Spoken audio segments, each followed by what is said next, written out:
It is Sunday night on New Zealand's east coast. Most people in the small town of Te Araroa are already in bed. And then, at 8:35 in the evening, the ground drops out from underneath everything.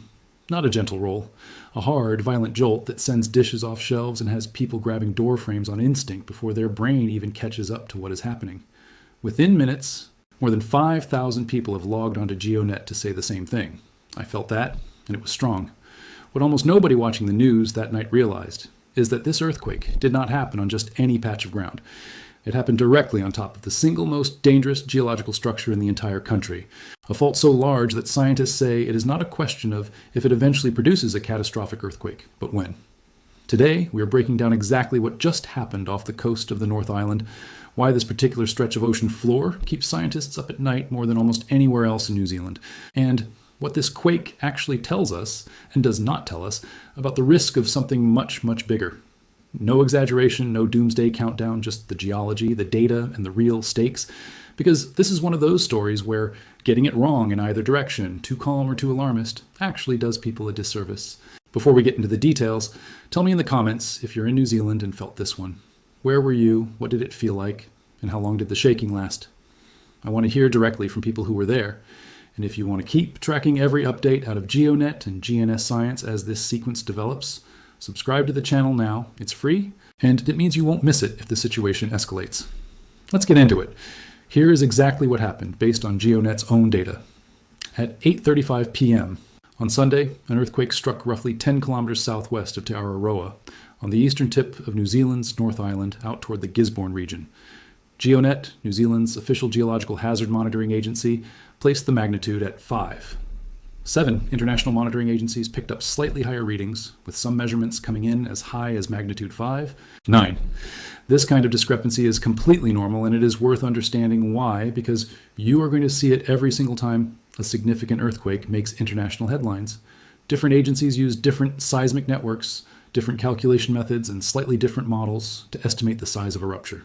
GeoNet's number is generally treated as the authoritative figure for events inside New Zealand because it is built on the country's own dense network of seismographs sitting closest to the source. But the upper estimate of 5.9 is exactly why headlines and international coverage have been describing this as a strong M5.9 quake. Either way you slice it, this was a significant, clearly felt earthquake. And GeoNet logged well over 5,000 felt reports pouring in from across a huge stretch of the North Island within hours. The depth of this earthquake is the detail that matters most for understanding why it was felt so widely. GeoNet placed the rupture at approximately 40 kilometers deep. That is genuinely deep for an earthquake most people will ever experience, and it explains a pattern seismologists see again and again. When a rupture happens that far down, the seismic energy has a huge amount of surrounding rock to spread out through before it reaches the surface, so instead of causing intense concentrated shaking directly above the epicenter, it produces a broader, more moderate wave of shaking that radiates outward across a much wider area. That is exactly what happened here. Felt reports came in not just from Gisborne and Te Araroa themselves, but from Napier, Hastings, Taupo, Rotorua, Tauranga, Hamilton, and even as far as Cambridge and Pukekohe, well over 100 kilometers from the epicenter in some directions. New Zealand's Civil Defense Agency summed it up bluntly on social media, noting that it had been, in their words, a shaky few days across the Motu. Using the Maori word for the country, with this quake landing right on the heels of other recent seismic activity elsewhere in the North Island. Here is the important headline result, and I want to be straight with you about it before we go any further. No deaths, no serious injuries, and no major structural damage have been reported from this earthquake. New Zealand's building codes, its emergency alert infrastructure, and honestly, decades of a population that has been trained since childhood on what to do when the ground starts moving, all did their job here. Some people even received an earthquake alert on their Android phones before they felt the shaking arrive, thanks to a system that turns millions of ordinary smartphones into a giant, crowdsourced seismic detection network, catching the first faint tremors and pushing out a warning in the seconds before the stronger shaking spreads outward. That is a genuinely remarkable piece of quiet, unglamorous infrastructure working exactly as intended. But here is why this earthquake is worth a much deeper conversation than just another shake in an already seismically active country. Because of where it happened. This quake struck squarely within the offshore reach of the Hikurangi subduction zone. And if you don't already know what that phrase means, this is the part of the story that should actually get your attention. Let me explain what a subduction zone actually is, because this is the foundation for everything that follows. New Zealand sits on the boundary between two enormous tectonic plates, the Pacific Plate and the Australian Plate. Along the country's eastern edge, running from north of the East Cape all the way down past the top of the South Island, the Pacific Plate is diving, or subducting, underneath the Australian Plate. Picture two colossal slabs of rock, thousands of kilometers across, grinding against each other in incredibly slow motion, with one sliding down and under the other at a rate of a few centimeters a year, roughly the speed your fingernails grow. That boundary, running the length of the North Island's east coast, is called the Hikurangi subduction zone, and GNS Science, the country's leading geological research agency, describes it plainly as New Zealand's largest and most active fault. If you drained the ocean off the east coast, this margin wouldn't look like a simple crack in the ground. Geologists have described it as looking like an enormous underwater mountain range, formed by the sheer scale of one tectonic plate crumpling and diving beneath the other. And that scale is exactly why scientists take this fault so seriously. Subduction zones, wherever they occur on Earth, are responsible for producing the largest and most destructive earthquakes our planet is capable of generating. This is not a New Zealand-specific claim. It is a global pattern. The 2011 Tohoku earthquake in Japan, a magnitude 9.0 event that triggered a catastrophic tsunami and killed close to 20,000 people, happened on a subduction zone. The 2004 Indian Ocean earthquake near Sumatra, one of the deadliest natural disasters in recorded history, happened on a subduction zone. Subduction zone faults have been responsible for the majority of the most devastating earthquakes and tsunamis in modern history, and New Zealand has one running directly beneath the ocean floor along its most populated coastline. Scientists at GNS Science and GeoNet have been explicit about what the Hikurangi subduction zone is capable of. Their research indicates it can produce megathrust earthquakes of magnitude 8 or greater, and they have not ruled out the possibility of an even larger event approaching magnitude 9, on the same scale as Tohoku or Sumatra, although they stress that evidence for an earthquake that large, specifically on this fault, is not yet conclusive, and if it does happen, it would likely be a rare, long-interval event. An earthquake of that magnitude, striking a fault running right along the east coast, would produce damaging shaking across much of the North Island, and could generate a tsunami large enough to affect not just New Zealand's coastline, but potentially reach across the wider Pacific. Emergency planners aren't treating this as science fiction. Multiple civil defense emergency management groups spanning the North Island's east coast have been actively developing coordinated response plans built around a magnitude 8.9 rupture scenario, wargaming what evacuation, shelter, and recovery would actually look like if the fault let go at that scale. This is where the research gets genuinely fascinating, because the Hikurangi subduction zone does not behave like a simple, uniform crack that either stays locked or fully ruptures.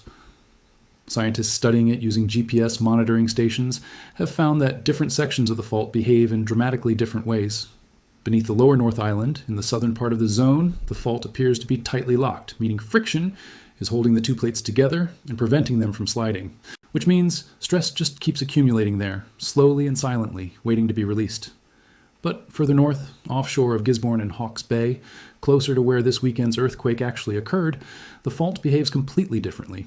Instead of staying locked, it releases built-up stress gradually through what scientists call slow slip events, sometimes nicknamed silent earthquakes. Slow slip events are one of the strangest and most important discoveries in subduction zone science over the past 2 decades.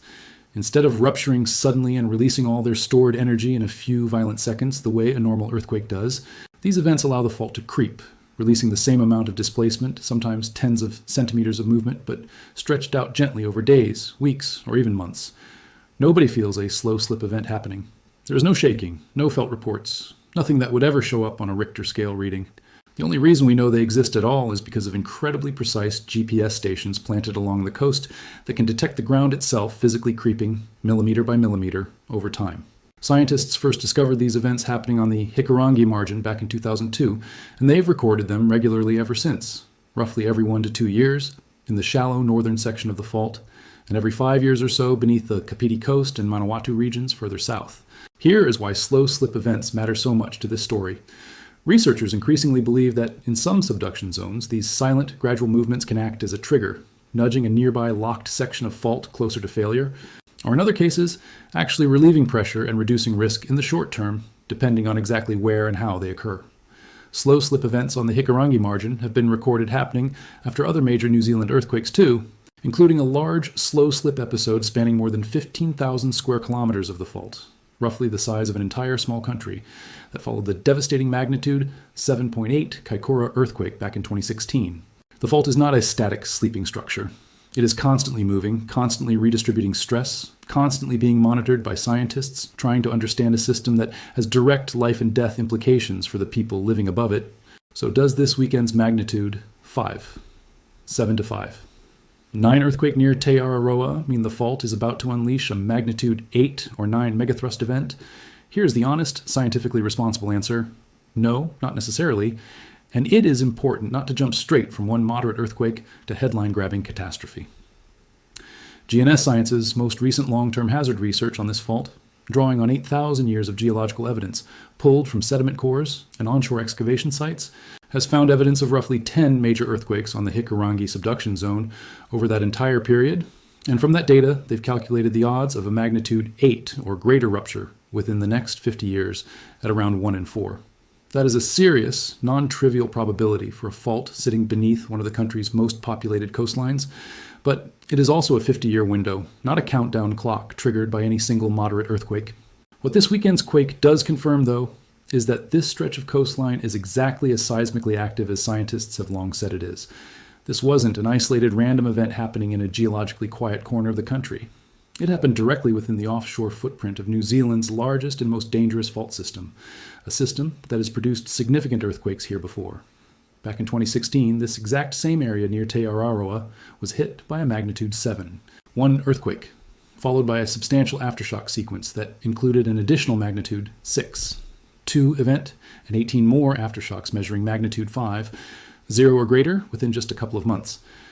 GeoNets scientists at the time calculated a 32% probability of another aftershock in the 6, 0 to 6, 9 range within a single month, and a 4% chance of something reaching magnitude 7, 0 or higher.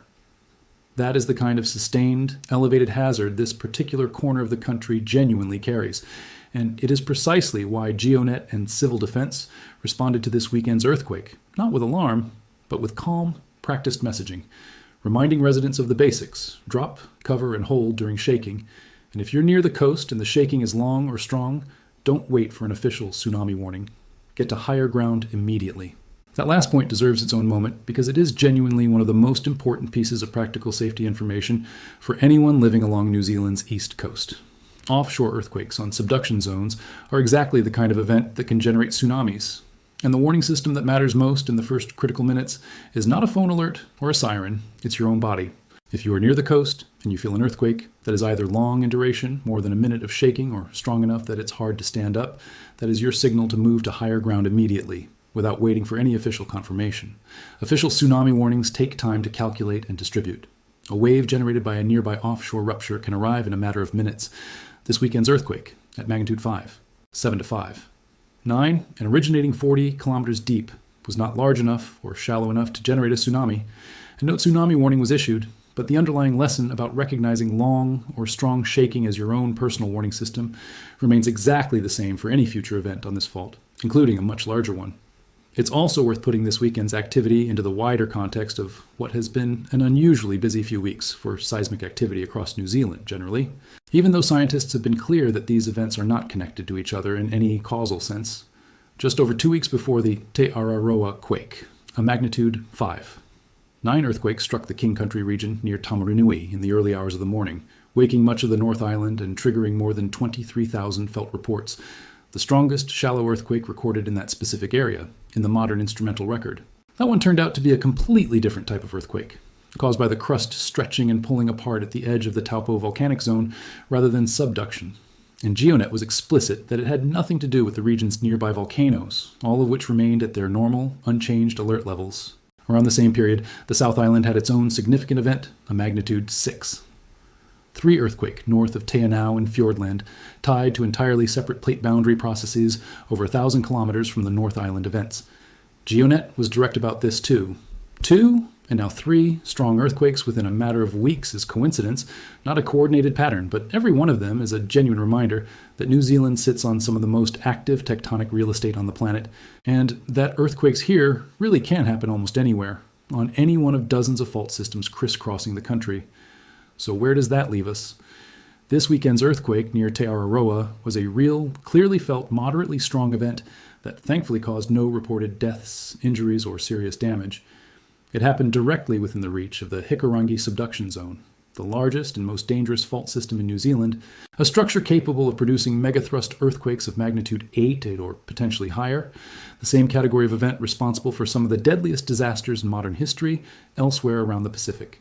Scientists estimate roughly a 1 in 4 chance of a magnitude 8 or greater rupture on this fault within the next 50 years, a serious, ongoing hazard that shapes emergency planning across the entire East Coast, but this weekend's magnitude 5, 7 to 5. 9 Quake is not, on its own, evidence that a mega-earthquake is imminent.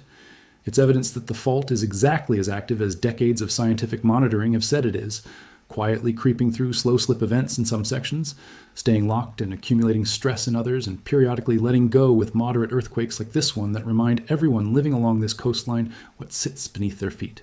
If there is one practical takeaway from all of this, it's the same one GeoNet and Civil Defense keep repeating. Not because it's dramatic, but because it works.